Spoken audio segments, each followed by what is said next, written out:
Hello friends, welcome to I exam B. I am Sushil Ragade, ex manager Reserve Bank of India. और आज 30 जुलाई है। RBI grade B phase 2 2023 का exam आज हो चुका है। और आज हम देखेंगे इस वीडियो में जो फाइनेंस एंड मैनेजमेंट का पेपर है, एफएम का पेपर है, जो फर्स्ट शिफ्ट में हुआ था वो काफ़ी आसान हुआ था।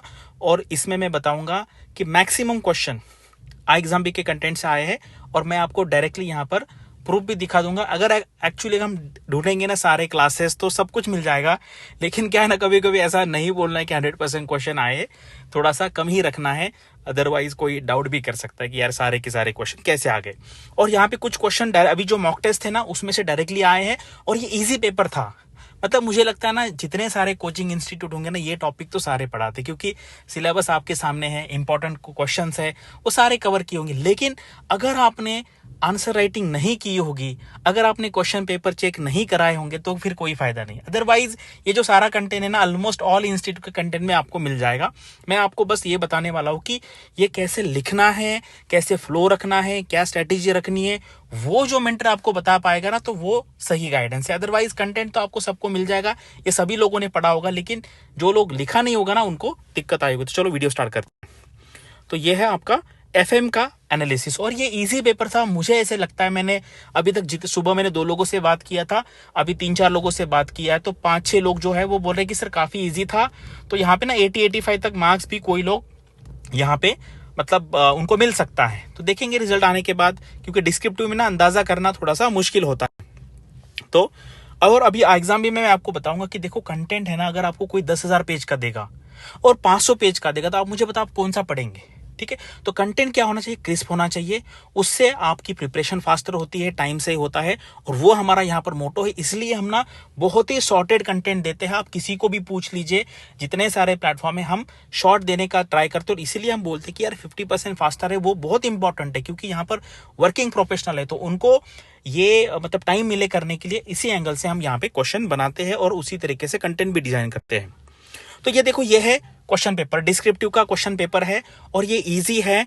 15 मार्कर में देखो क्या है, रिटेल डायरेक्ट सब लोगों ने पढ़ा होगा, इतने बार न्यूज़पेपर में आता है।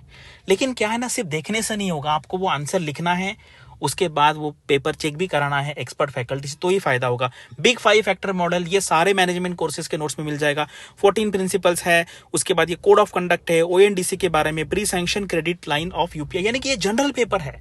ये सारे जो क्वेश्चन है आपने कहीं ना कहीं देखे होंगे, लेकिन जो प्रैक्टिस करेगा अच्छे से, आपको फैकल्टी आपको पढ़ाएगी तो ही आपको इसका आंसर लिखने को आएगा। अदरवाइज ऊपर ऊपर लिख के कोई फायदा यहाँ पर नहीं है। ये देखो, ये आपको पता रिटेल डायरेक्ट स्कीम है, ये डायरेक्टली हमारे नोट्स में था, लाइव क्लासेस भी यहाँ पे कवर किया था। बिग फैक्टर मॉडल ये भी कवर किया, ऑलमोस्ट सब लोगों ने कवर किया होगा। लेकिन क्या है ना, मैं बहुत बार ये बात बोलता हूँ, कुछ लोगों को ये बात चुभती भी है। अगर आपको डिस्क्रिप्टिव ओरिएंटेड एग्जाम में सेलेक्ट होना है, आरबीआई हो, स्टेट पीसीएस हो, नाबार्ड हो, यूपीएससी हो, तो आपको रट्टा लगाने आना चाहिए। मुझे पता है ये सब लोग पढ़ते हैं, लेकिन रट्टा कितने लोग लगाते हैं, वो बोरिंग काम है मुझे पता है, लेकिन रट्टा लगाना पड़ेगा, समझने भी पड़ेगा, रट्टा भी लगाना पड़ेगा, क्योंकि आपको आंसर भी लिखना है। 15 मार्क के लिए आप 600 वर्ड कहां से लाएंगे अगर आपके पास कंटेंट नहीं होगा, तो रट्टा तो लगाना ही पड़ेगा।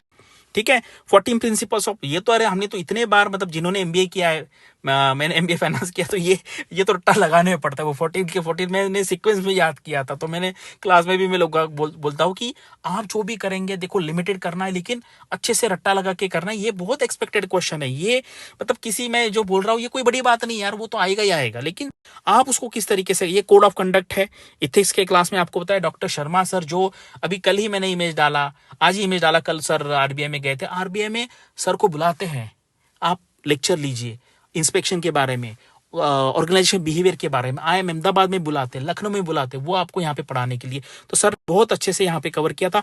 ओएनडीसी के बारे में मैंने अभी देखा, तुषार सर ने 30 मिनट्स का वीडियो कवर किया है, 30 मिनट्स, तो आप तो डेफिनेटली लिख पाएंगे। ठीक है, तो आपको क्या है ना, अभी अगर आप अगले साल के लिए प्रिपेयर कर रहे हैं ना, देखो कंटेंट आपको मिल जाएगा, लेकिन क्या पढ़ना है, कैसे पढ़ना है, वो बहुत इंपॉर्टेंट है। अदरवाइज कंटेंट का तो आपको तो न्यूज़पेपर से, पीआईबी से सारा आ जाता है। Explain the details pre sanction credit lines of UPI, ठीक है। ये भी हमने अभी ईबीएफ की वीडियो में जीएल, मतलब कुछ कुछ कंटेंट ऐसा है ना, वो 2-3 जगह पे कवर किया हुआ है। Paragraph on financial inclusion and insurance, ये इजी था। पीएम जनधन योजना, पीएम सुरक्षा बीमा योजना, अटल पेंशन योजना, यार ये कितनी बार आप पढ़ते हो मुझे बताओ। लेकिन क्या है ना, मैं हर बार बोलता हूँ यार, स्कीम पढ़ना है ना तो रट्टा लगाना पड़ेगा आपको। मतलब इतने डॉक्यूमेंट में ये दिया हुआ है, लेकिन ये देने से नहीं होगा, पढ़ने से नहीं होगा, उसको रट्टा लगाना पड़ेगा कि so that you can reproduce it, ठीक है। तो ये देखो, ये सारा है, मतलब ये फिट एंड प्रॉपर क्राइटेरिया है, ठीक है। ऑडिट कमेटी के बारे में, रिस्क मैनेजमेंट है। अगर आपको इसका अंडरस्टैंडिंग भी आ गया ना, मैनेजमेंट में ऐसा है कि अगर आपको कॉर्पोरेट गवर्नेंस का ये क्वेश्चन है कि आप ये क्वेश्चन सॉल्व करते हैं जनरल अंडरस्टैंडिंग के बेस पे, ठीक है। सारे जगह पे हमने दिया हुआ, चक्षु सर ने क्लासेस लिए हैं, डॉक्टर शर्मा सर ने क्लासेस लिए, मेरे क्लास में भी एसआई के क्लासेस में, और कहा बहुत सारा जो कंटेंट है ना वो पैरेलल भी है। 2 मार्क के कौन से क्वेश्चन, तो यहाँ पे ये क्वेश्चन दिखाया, मैं आगे यहाँ उसका सोर्स भी दिखा दूंगा। इसका पीडीएफ भी आपको मिलेगा। मॉस्लो की हायरार्की है, थ्योरी एक्स थ्योरी वाई है, ये सारा जो है आपको सारे नोट्स में मिलेगा। लेकिन प्रॉब्लम ये है ना कि आप लोग सिर्फ पढ़ते हैं, उसको रट्टा नहीं लगाते, और कुछ लोगों को ये रट्टा लगाना नहीं आता।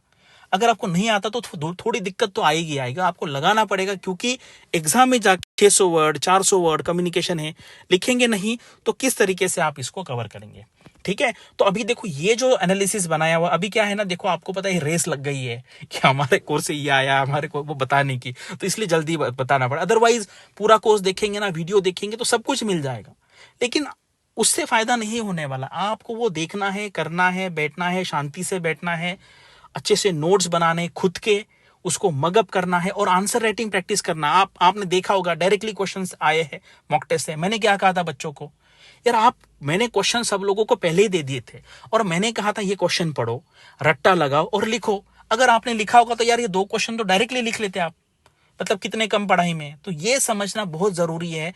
तो जो मेंटर है, अभी मैं पिछले 12 साल से लोगों को पढ़ा रहा हूं, तो मुझे ये एग्जाम के बारे में इन एंड आउट सब कुछ पता है। मेरे इतना यहाँ पे एक्सपीरियंस कोई नहीं, क्योंकि मैं सबसे पहला था यहाँ पर ये स्टार्ट करने वाला, मतलब यू आप पायनियर कह सकते। तो इसलिए ये जो पेपर था, फाइनेंस का पेपर ऑलवेज इजी, फाइनेंस का पेपर सब टाइम इजी होता है। मैं पिछले 10 साल से देख रहा हूँ। प्रॉब्लम होता है ईएसआई में, ये पेपर में मुझे लगता है एवरेज आप पकड़िए 65-70 के आसपास रहेगा, और कुछ लोग यहाँ पर अच्छा 80-85 तक भी जा सकते हैं। अगर बहुत ही हार्ड मार्किंग हुई तो फिर वो सब्जेक्टिव है, आगे पीछे हो जाएगा। लेकिन नॉर्मल टाइप का अब तक जितना हुआ, तो मुझे लगता है 80-85 करने वाले भी लोग यहाँ पर ही होंगे, ठीक है। बाकी ये सारा जो कंटेंट है, अभी तो क्या है, जल्दी में ऊपर देखा है, अदरवाइज डिटेल में जाएंगे ना तो और भी सारा कवरेज यहाँ पर मिल जाएगा। इसलिए मैंने ऑलमोस्ट लिखा है, ऑल कभी भी नहीं लिखना होता है। अगर ऐसा कहेंगे लोग, कहेंगे आपको कुछ क्वेश्चन मिल गया कहीं से, ठीक है। तो ये है, आपको देखो, ये जो वीडियो देख रहे हैं, जो 2 टाइप के स्टूडेंट्स है, एक तो आपने एग्जाम दिया है, ठीक है, अभी एग्जाम हो गया ना, अभी इस पे ज्यादा सोच के कोई फायदा नहीं है। और मैं जो अभी एक मैसेज डाला था मैंने कि इंटरव्यू में 3 से लेके 74 तक मार्क मिलते हैं, तो किसी ने कहा सर आप लोगों को डिमोटिवेट क्यों कर रहे हैं। मैं लोगों को मोटिवेट कर रहा हूं, ये 74 दिखा के। आपका पेपर कैसा भी जाने दो, बस आपको वो कॉल आना चाहिए। मतलब ऐसा नहीं कि बहुत हाई जाना चाहिए। अगर आपको कॉल आ गया तो आपको 65 अबव मार्क्स मिल गए तो आपका सिलेक्शन होगा।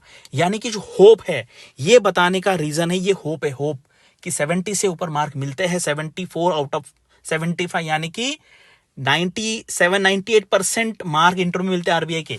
इतने मार्क्स कहीं नहीं मिलते, यहाँ पे मिलते हैं। यानी कि आपको होप रखना है, और मैं अभी से स्टार्ट कर दूंगा 2-3 दिन के बाद कि इंटरव्यू की तैयारी कैसे करनी है।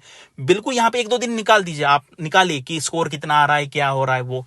लेकिन जो अभी हो गया वो हो गया। आगे क्या है, आगे आपका नाबार्ड का एग्जाम आएगा, आपका आरबीआई का इंटरव्यू की तैयारी करनी, क्योंकि इसका 2-3 वीक में रिजल्ट आ जाता है। तो सोशल मीडिया पे बिल्कुल किसी के साथ आर्ग्यूमेंट नहीं करना है। पेपर इजी था, पेपर डिफिकल्ट था, इतना कट ऑफ आएगा, उतना कट ऑफ आएगा, ये क्लास से उतना आया, वो क्लास से उतना आया। कोई भी बोलता है तो उसको हाँ कहना है, yes you are right, and close a discussion.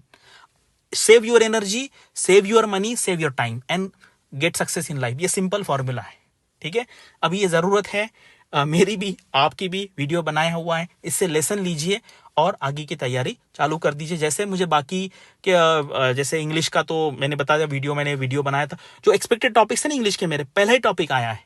अगर किसी ने पहले 5 भी कर लेते तो हो जाता, ठीक है। ईएसआई का बनाना है, और वो 2-3 आज तो मुश्किल है, कल तक हम बना देंगे। तब तक आप इस पे ज्यादा टाइम वेस्ट मत कीजिए।